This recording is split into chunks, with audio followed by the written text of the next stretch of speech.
श्लोक 47वा. हा श्लोक आपल्या सर्वांना बहुतेक परिचयाचा आहे. त्याचा आपण विस्तृत अर्थसुद्धा बघणार आहोत.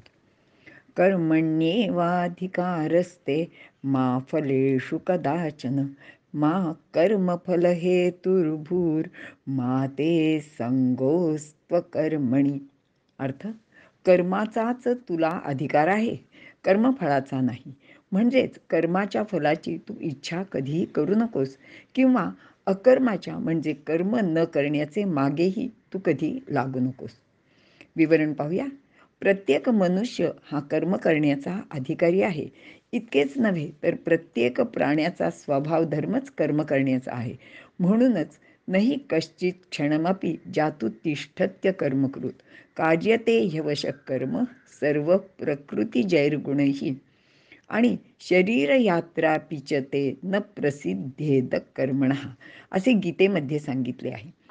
कोणी प्राणी प्रत्यक्षात एक क्षणसुद्धा कर्म केल्या वाचून राहू शकत नाही. प्रकृतीपासून उत्पन्न झालेल्या या गुणांना वश होऊन तो प्रत्येक कर्म करीत असतो. कर्म केल्याशिवाय एक क्षणभरही जीवित धारण करणे शक्य नसते. कारण श्वासोश्वासाधिक सर्व शारीरिक क्रियांना कर्मांमध्ये समावेश केलेला आहे. म्हणून मी कर्म करणार नाही असे कोणीही म्हणूच नये. कर्मण्येवाधिकारस्ते, कर्मणी एव ते अधिकारः. कर्म करणे हाच व एवढाच माणसाचा अधिकार आहे. जो ज्याचा स्वभाव असतो तो त्याचा अधिकार असतो. जसे प्रकाश देणे हा सूर्याचा धर्म व तेच त्याचे कर्मसुद्धा आहे. जसा क्षात्रधर्म हा अर्जुनाचा धर्म आहे व त्यास अनुसरून युद्ध करणे हे त्याचे कर्मसुद्धा आहे. मा फलेषु कदाचन, फलावर अधिकार नाही. कर्मापासून अनेक फले मिळतात, परंतु कोणत्याही फलावर माणसाचा अधिकार नाही. जसे सूर्य सर्व जगाला प्रकाश देतो, उष्णता ऊर्जा देतो आणि ते देणे हे त्याचे कामच आहे. पण प्रकाशावर, उष्णतेवर, ऊर्जेवर त्याचा कोणताच अधिकार नाही आणि माझं आहे म्हणून मी ते कुणाला देणार नाही वगैरे अशा गोष्टी तो कधी करूही शकत नाही. मा कर्मफल हेतुर्भूर, कर्मफलाचा हेतू मनात ठेवू नकोस. शरीर, इंद्रिय, मन, बुद्धी इत्यादीशी आपली जराशी सुद्धा ममता नसावी. कारण यांचेशी ममता असल्यास मनुष्य कर्मफलाचा हेतू बनतो. एखादे चांगले कर्म हातून घडले तरी तेथे कर्तेपणाचा दुरान्वयही संबंध येऊ नये. आपण त्याचे निमित्त झालो असे मानावे आणि सोडून द्यावे. तसे केलेले कर्म कर्मफल हेतू ठरणार नाही. माते संगोस्त्व कर्मणी, कर्म न करण्याकडेही आसक्ती नको. कारण कर्म न करण्याचे इच्छेने आळस, प्रमाद निर्माण होतो. कर्मफलात जसे बंधन निर्माण होते तसेच कर्म न करणे हेही एक कर्मच ठरते. यामध्ये आळस व प्रमादाचा भोग होतो. त्यातून मिळणारे सुख ते तमोगुण आहे. अकर्मी नको, पण निष्काम कर्म हवे. निष्काम होण्याचे उपाय: कामना उत्पन्न झाली की अभाव जाणवतो. त्याची पूर्तता झाली तर त्यापासून परतंत्रता निर्माण होते. कारण मनुष्य त्याचे अधीन होतो, त्याला सवय लागते आणि ती पूर्ण झाली नाही की दुःख होते. शिवाय कामनापूर्तीमुळे तो जे सुख अनुभवायस मिळते त्यातून नव्या कामनेची निर्मिती होते. हा सर्व विचार नीट समजावून घेऊन कर्मापासून फळ मिळण्याची अपेक्षा ठेवू नये. कर्म ही नित्य नसतात, त्याला आरंभ व शेवट असतोच. त्यामुळे त्यापासून मिळणारे सुख किंवा दुःखही अनित्य असते. कारण संयोग वियोगात ही सुखदुःखे अंतर्भूत असतात. याचबरोबर निष्काम होण्यासाठी विवेकाची सुद्धा अत्यंत गरज असते.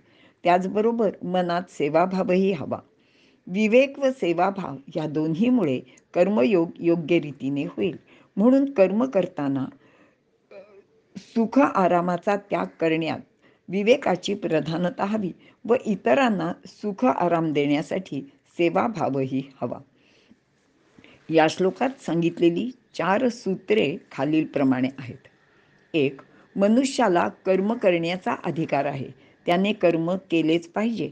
किंवा कर्म करणे माणसाला अनिवार्यच असते. 2. फलावर त्याचा केव्हाही अधिकार नसतो. 3. फलाचा हेतू मनात धरणे योग्य नाही. आणि 4. कर्म न करण्याकडे माणसाने आपला कल ठेवू नये, तसेच माणसाने नेहमी शुभ कर्म करावे. कर्ममार्गाच्या या 4 सूत्रांचे पालन केल्याने मनुष्य कर्मदोषाने बद्ध होत नाही, शिवाय तो क्रमाक्रमाने उन्नत होत जातो. रणांगणावर अर्जुनाला शत्रुपक्षामध्ये युद्धाला सज्ज झालेले पितामह भीष्म, आचार्य द्रोण, कृपाचार्य, अश्वत्थाम्यासारखे मित्र, कौरवादी बांधव आणि अनेक नातेवाईक हितसंबंधी दिसतात. यांना मारून राज्य मिळवणे, स्वतःचे सुखासाठी या सर्वांचा प्राण घेणे त्याला योग्य वाटत नाही, म्हणून तो लढाई करण्याचे नाकारतो. पण कृष्ण त्याला त्याचे कर्तव्य व स्वधर्म समजावून सांगत आहे आणि पुन्हा पुन्हा सांगत आहे. अर्जुन क्षत्रिय आहे, त्याचे विहित कर्म व कर्तव्य युद्ध करणे हेच आहे, म्हणून त्याने युद्धाचे कर्म केलेच पाहिजे. कर्म न करणे हे सर्वथा अयोग्य व अहिताचेच आहे. येथे आणि एक गोष्ट लक्षात घेतली पाहिजे की कर्माचा अधिकार आहे म्हणून कोणतेही कर्म करू नये. उचित किंवा विहित कर्माला इथे महत्त्व आहे.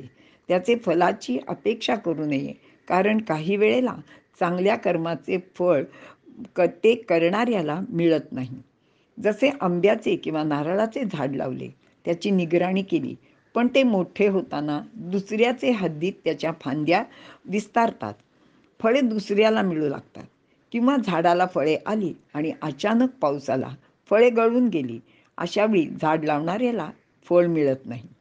बाह्य परिस्थितीवर फळ मिळणे अवलंबून असते. असे असले तरी कर्म मात्र सोडू नये आणि वाईट कर्मही करू नये. आपल्याकडे तुळशीचे झाड लावण्याची प्रथा आहे. फळा फुला छायेचा आश्रय नाही, असं तिचं वर्णन ज्ञानदेवांनी केलेले आहे. तिच्यापासून फळे फुले किंवा सावली काहीच मिळत नाही. हा निष्काम कर्मयोगाचा एक धडाच आहे.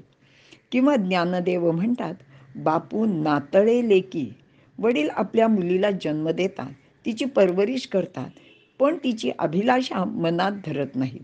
आसक्ती सोडून कर्म यालाच म्हणतात. म्हणूनच कुठलाही हेतू मनात न ठेवता, म्हणजे स्वार्थाचा हेतू सोडून कर्म करीत राहावे. मग फळ कोणतेही मिळाले तरी ते मी आनंदाने भोगीन, अशी मनाची धारणा हवी. स्त्री शिक्षणाचे कार्य करताना महर्षी कर्वे आणि फुले दाम्पत्य यांना लोकांचा विरोध सहन करावा लागला, पण त्यांनी आपले कार्य अर्धवट सोडले नाही किंवा त्यापासून काही आपल्याला मिळावे अशी अभिलाषा सुद्धा त्यांच्या मनात नव्हती. कर्माचे फळ नको म्हणून कर्म टाळणे हे सुद्धा एक कर्मच असते. शिवाय कर्तव्य पार न पाडल्याने पापसुद्धा लागते. हिंसा होईल म्हणून युद्ध नको असे जर एखाद्या राजाने ठरविले, तर शत्रू हल्ला करेल आणि प्रतिकार केला नाही तर शत्रू आपल्या सैन्याची कत्तल करेल. येथे हिंसा तर टळत नाही, पण कर्म म्हणजे कर्तव्य न केल्याचे पाप आणि हिंसेचे पाप असे त्या राजावर येऊन पडते. भारताने अनेकदा अशी चूक केलेली आहे. परिणामी पारतंत्र्याचा नरकवास देशातील सर्व लोकांना भोगायला लागला. गीतेचा नित्यपाठ म्हणणाऱ्या आपल्या अनेक नेत्यांनी केलेली चूक आपल्या सर्वांना आजसुद्धा भोगायला लागत आहे. गीतेचा म्हणजे कृष्ण वचनाचा अर्थ प्रत्येकाने नीट ध्यानात घेतला पाहिजे. अहिंसेचा जप करणाऱ्या बुद्धाला उतारवयात डुकराचे मांस खाल्ल्याने अतिसाराने त्याचा मृत्यू झाला, असे दुर्गा भागवतांनी एका ठिकाणी सांगितलेले आहे. व अशा इतिहासातील प्रसंगावरून आपण प्राप्त कर्म टाळण्याचा प्रयत्न करू नये. अर्जुनाने सुद्धा प्राप्त झालेले युद्धाचे कर्तव्य कर्म पार पाडावेच, असे श्रीकृष्ण त्याला सांगत आहे. इथे थांबूया. धन्यवाद.